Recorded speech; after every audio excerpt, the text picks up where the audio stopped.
আসসালামু আলাইকুম। MSH take world থেকে আমি আছি মোহাম্মদ সাদ্দাম হোসেন আপনাদের সাথে। আজকে যে বিষয়টা নিয়ে আজকে কথা বলবো সেটাকে আপনারা আমাদের সাথে থাকুন শুরু থেকে শেষ পর্যন্ত এই ভিডিওটি দেখেন। দেখবেন আপনার বাসায় যে পাওয়ার ব্যাংকটা আছে সেটা আপনারা সহজেই নিজেরাই ঠিক করতে পারবেন। এর জন্য আপনাকে কোনো মেকার বা কারো কাছে যাইতে হবে না। ভিডিওটা দেখতেছেন যে একটা পাওয়ার ব্যাংক আমার হাতে, সেই পাওয়ার ব্যাংকটি আসলে একটা নষ্ট পাওয়ার ব্যাংক। সেটা আসলে আমি জানতাম না যে অনেক দিন ধরে পড়েছিল সেই পাওয়ার ব্যাংকটা।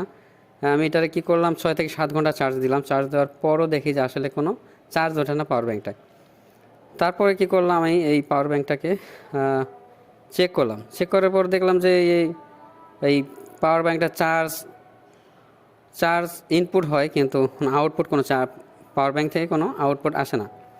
তো অ্যাট লাস্ট আমি পাওয়ার ব্যাংকটাকে কী করব, এটাকে রিমুভ করব, কাভারগুলো রিমুভ করব এবং দেখব আসলে কি প্রবলেম। সেই প্রবলেমগুলোকে আসলে আপনাদের কাছে আমি শেয়ার করব। এই যে এখন দেখতেছেন পাওয়ার ব্যাংকটা, সেই পাওয়ার ব্যাংকটা ইনপুটে দেখা যাচ্ছে যে চার্জ নিচ্ছে, কিন্তু আউটপুট কোনো চার্জ, এটা পাওয়ার ব্যাংক থেকে মোবাইলে চার্জ হয় না। এটাই হচ্ছে এই পাওয়ার ব্যাংকটার সমস্যা। এই সমস্যাটাকে কীভাবে সলভ করবো সেটা আপনাকে আজকে আমি দেখাই দেবো। শুরু থেকে শেষ পর্যন্ত এই ভিডিওটা দেখেন, তাহলে আপনাদের আর বাইরে কোথাও মেকার কাছে যাইতে হবে না। পাওয়ার ব্যাংকটা খোলা হলো। আসলে পাওয়ার ব্যাংকটা খোলার পরে যে প্রবলেমটা আসলে আমরা ফেস করছি সেটা হচ্ছে পাওয়ার ব্যাংকটার দেখেন একটা কেবল খুলে আছে। এখন এই কেবলটা আমরা কী করবো, এই বোর্ডের সাথে লাগাই দিব।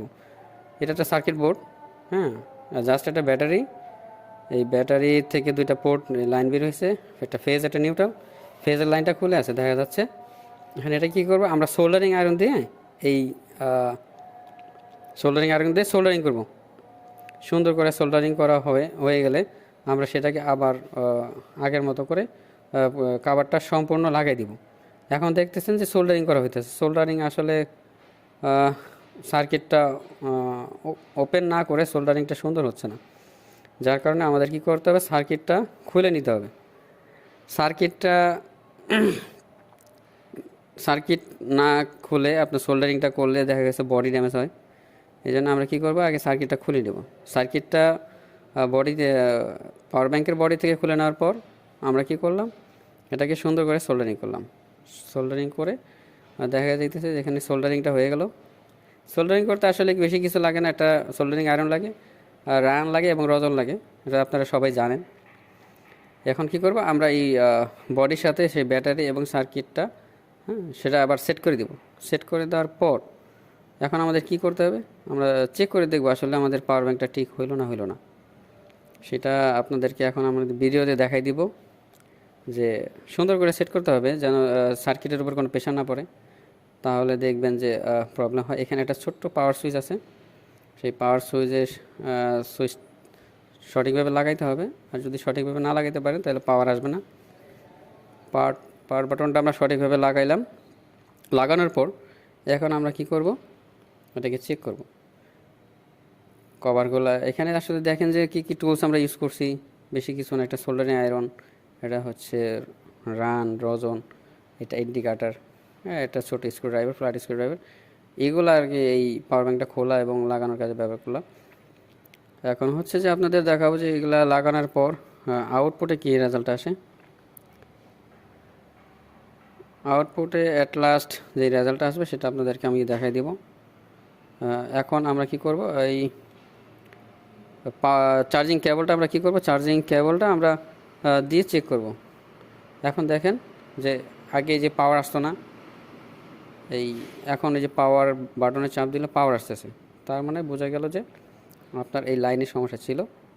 এখন আপনার এই পাওয়ার ব্যাংককে চার্জও দেওয়া যাবে এবং এই পাওয়ার ব্যাংক থেকে মোবাইলও চার্জ করা যাবে। পাওয়ার ব্যাংক থেকে যে মোবাইল চার্জ করব সেটা আপনাদেরকে দেখাই দিব আমি একটু পরেই। আপনারা যারা এখনও আমার চ্যানেলটাকে সাবস্ক্রাইব করেন নাই তারা দ্রুত সাবস্ক্রাইব করেন এবং সবসময় আমাদের সাপোর্ট করবেন। হ্যাঁ, এখন পাওয়ারটা অন করে আপনাদের দেখাই দিলাম।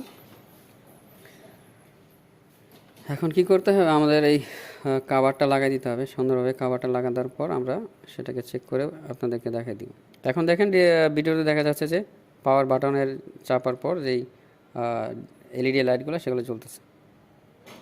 আর কি কোনো কথাই তার নাই, ভিডিওটা বড় হয়ে গেছে।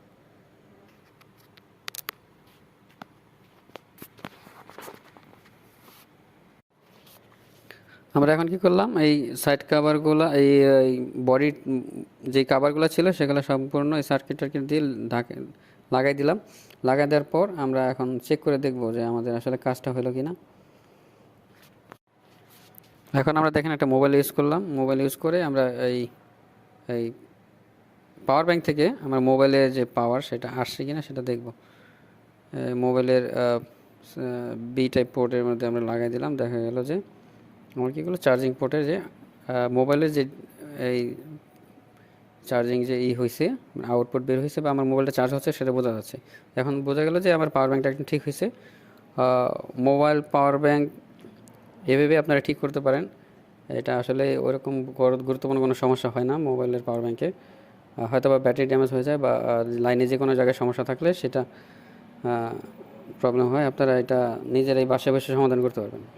তো এই হচ্ছে এই মোবাইল পাওয়ার ব্যাংক কীভাবে ঠিক করলেন সেটা আজকে দেখাই দিলাম। এটা আপনারা নিজেরা বাসায় ট্রাই করতে পারেন। আর আমার এই ভিডিওটা যদি ভালো লাগে তাহলে লাইক, শেয়ার এবং কমেন্টস করবেন, আর সাবস্ক্রাইব করবেন। সবসময় আমাদের পাশে থাকবেন।